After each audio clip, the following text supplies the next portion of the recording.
안녕하세요. 힐링 재테크의 메이테라입니다. 이번 시간에는 매매와 전세를 동시에 진행할 때 꼭 챙겨야 할 팁에 대해서 말씀을 드리도록 하겠습니다. 본격적인 내용에 앞서 공지 하나 드리자면 현재 유튜브 멤버십 분들을 대상으로 해서 한 달에 한 번 메디테라의 힐링 소통방을 운영하고 있어요. 그래서 부동산에 고민 있으신 분들은 사실 툭 터놓고 주변 분들이나 전문가랑 이야기를 나눠볼 시간이 거의 없으실 텐데 커피 한 잔의 값으로 좋은 시간 함께 했으면 좋겠습니다. 지난번 금리 인상에 따른 매수 고민 질문을 드렸었는데 메디테라님 조언 듣고 오늘 가게 예약했어요. 매수해서 새로 전세 맞추는 전략인데 이때 임차인은 전세 대출 받는데 큰 문제가 없나요? 특히 알려주고 싶은 거 있으면 말씀해주세요 라고 남겨주셨는데요. 요새 사실 전세자금 대출을 받을 때 매매와 동시 전세를 맞추는 거면 대출이 안 될 수도 있다라고 했는데 그것에 대해서는 요새 조금 그 말이 속 들어간 것 같아요. 그래서 매매 동시 진행 전세도 전세자금 대출이 나오긴 하더라고요. 그래서 그 은행을 잘 찾아서 하시면 크게 문제는 없을 것 같아요. 그래서 대신에 새로 전세 맞추는 전략일 때 혹시나 매매와 동시 진행을 해서 전세자금 대출이 안 나올 수가 있는지 그 지역 자체 지역마다 좀 틀리거든요. 그래서 대출 중개인한테 미리 좀 확인을 해보세요. 그래서 만약에 전세자가 그런 특약을 넣을 수가 있거든요. 만약에 대출이 안 나온다라고 하면 가계약금이나 계약금을 걸은 거를 돌려주기로 하고 이 계약은 없던 걸로 한다라고 이제 특약을 요구할 수가 있어요. 그러면 나는 잔금은 얼마 안 남았는데 전세를 못 맞춰서 잔금을 치를 때 혹시 갭 투자를 그런 식으로 했다라고 하면 잔금 치르는 게 문제가 생길 수가 있어요. 그래서 전세자가 막 그 시간만 허비하게끔 그렇게 만들 수 있기 때문에 내가 먼저 알아봐서 만약에 전세자가 대출이 안 돼서 이거 계약 파기해야겠다라고 요구할 수 있기 때문에 미리 대출을 내가 알아봐서 내가 알아본 은행은 매매 동시 진행이어도 대출이 나오더라. 여기 전화해보라고 하면서 오히려 내가 알려줄 수도 있어요. 그러면 그 계약 파기를 못하게 만들 수가 있는 거죠. 그래서 이런 부분까지 챙겨서 미리 준비를 해놓는다고 하면 매매 동시 진행일 때 그런 리스크를 없애고 하실 수가 있죠. 사실은 전세자금 대출은 전세자가 받는 건데 요새는 임대인도 이런 리스크가 있어서 임대인도 이 전세자금 대출 상품을 알아봐야겠더라고요. 그리고 아까도 나왔던 것처럼 전세자금 대출 상품들도 만기가 됐을 때 당장 그 딱 날짜에 맞춰서 이사를 가야 되는 상품이 있고 앞뒤로 유들이 있게 2-3개월 정도 여유를 주는 경우도 있어요. 그런 부분 아니면 그런 경우도 있거든요. 보증보험 드는데 그 보험사도 전세자가 빨리 그 만기되면 나가고 싶다 해서 그걸 보증보험에서 보증금을 청구해서 나가는데 임대인이 내가 대신에 그 이자를 내겠다. 새로운 전세자를 맞출 때까지 네가 좀 양해를 해준다고 하면 그 이자를 내가 내겠다 했을 때 그 보증보험에서 내 집을 경매를 넘기지 않고 구상권을 청구하지 않고 그 이자만 받는 걸로 또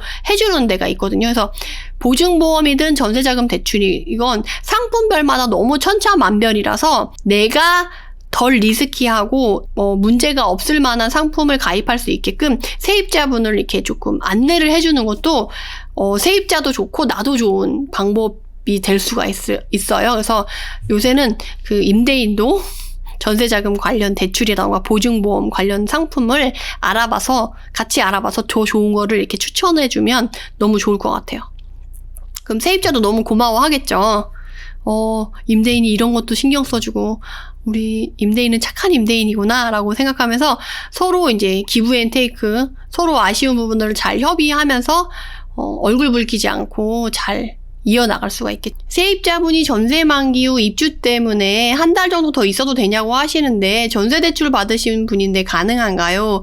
은행에 문의해 본다고 하는데 가능하다는 가정하에 한 달 정도 더 여유를 주면 임대인에게 생기는 리스크가 있을까요? 라고 하셨는데 이거는 전세자가 어떤 전세자금 대출 상품을 받았느냐에 따라 틀려요.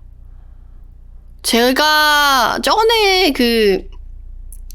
받았던 세입자 한 분은 전세 대출 받을 때 상품 자체가 되게 합리적이더라고요. 그래서 어차피 만기가 됐다고 해서 그 만기 날짜에 딱 맞춰서 이사를 할 수 있는 사람이 솔직히 몇 명이나 되겠어요. 그러니까 앞뒤로 한 달 정도는 여유가 있다. 그리고 그 뒤쪽으로도 세입자가 연장을 하고 싶어 한다. 그러면 두세 달까지도 전세자금 대출을 연장해 준다고 하는 상품이 있었고, 어떤 데는 그런 거 상관없이 무조건 만기 날짜 기준으로 해가지고 무조건 갚아야 된다라는 상품이 있어요. 그래서 그 전세자금 대출 상품마다 다르고 은행마다 다르기 때문에 그거를 꼭 확인해 보셔야 돼요.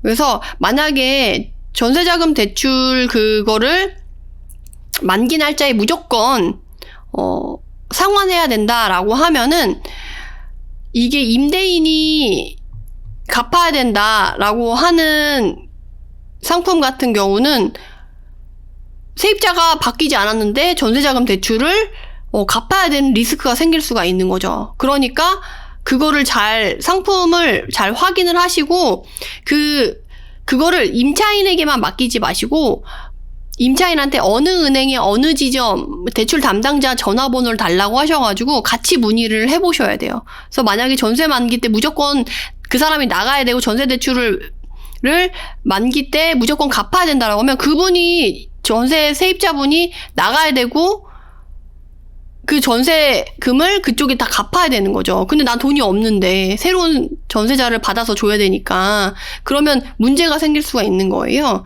그래서 그 부분을 꼭 은행 그 담당자분한테 확인을 하시기를 저는 추천을 드려요. 그래서 저는 그 세입자분들한테 대출을 받잖아요. 그럼 대출을 실행하면 어느 은행에 어느 지점 그리고 담당자 전화번호까지 미리 받아서 그 상품을 미리 같이 확인해 놓는 편이에요. 그래야지만 마음이 편하거든요. 그래서 이런 부분에서 내가 만기가 됐을 때 전세자가 혹시 이사 날짜 못 마치게 되면 그 이후에 유두로 있게 그런 부분이 운용이 되는지 이런 것들을 미리 상품을 확인을 하는 거죠. 아니면 세입자한테 대출 받을 때 이런 거 미리 확인하고 그런 거 가능한 상품으로 이왕이면 받으셔야지 나중에 문제가 안 생길 수 있다라고 설명을 해놓으면 훨씬 좋겠죠. 그래서 이 부분은 잘 챙기셔야 돼요. 직장 다니시면서 애 키우면서 공부하실 때 일주일에 몇 시간 정도 부동산 공부하셨나요? 일주일 단위로 말씀드리긴 좀 어렵고 하루 단위로 말씀을 드리자면 정말 시간이 너무 없다. 한 날은 1시간에서 2시간. 새벽에 필을 받았다. 컨디션이 좋아가지고 정말 집안일도 빨리 끝나고 애들이 정말 너무 또 고맙게도 일찍 잠들어줬다 라고 하면 3시간에서 5시간 하루에 공부를 그렇게 했어요. 투자 관련해서 조사도 하고 데이터도 보고 지역조사도 하고 임장보고서도 쓰고 이런 시간으로 임장 가는 시간은 주말에 따로 내고 그런 임장을 가면 주말에는 하루 종일 만약에 주중에 임장을 간다 그러면 한 3시간 정도 늦게까지 왜냐면 그러면 부동산을 미리 예약하고 가서 3시간 정도 이렇게 해서 저는 3년? 5년? 이 정도까지는 매일 그렇게 시간을 들여서 꾸준히 부동산 투자에 올인했었던 것 같아요. 그렇게 해서 제가 그나마 좀 빨리 경험도 쌓고 이렇게 성장할 수 있었던 것 같아요. 그러니까 결국에는 만시간의 법칙이라고 하잖아요. 절대적인 시간량이 들어가야지만 어느 수준에 이르를 수가 있어요. 그래서 그걸 빨리 만들 거냐, 조금 느리게 천천히 만들더라도 나는 내 페이스대로 맞춰서 갈 거냐 하는 거는 본인의 성향에 맞춰서 하시면 돼요. 근데 저는 성격이 워낙 좀 급해가지고 빨리빨리 안 하면 저는 성과가 빨리 안 나오면 조금 좌절하고 되게 힘들어하는 스타일이라서 성과를 좀 빨리 내고 성장도 좀 빨리빨리 해야 좀 탄력받으면서 갈 수 있는 성격이라서 조금 빨리빨리한 경향이 있어요. 그래서 그렇게 했다. 그럼 이만 영상을 마치도록 하고요. 해당 영상이 도움이 되셨다면 구독, 좋아요로 응원 부탁드립니다. 감사합니다.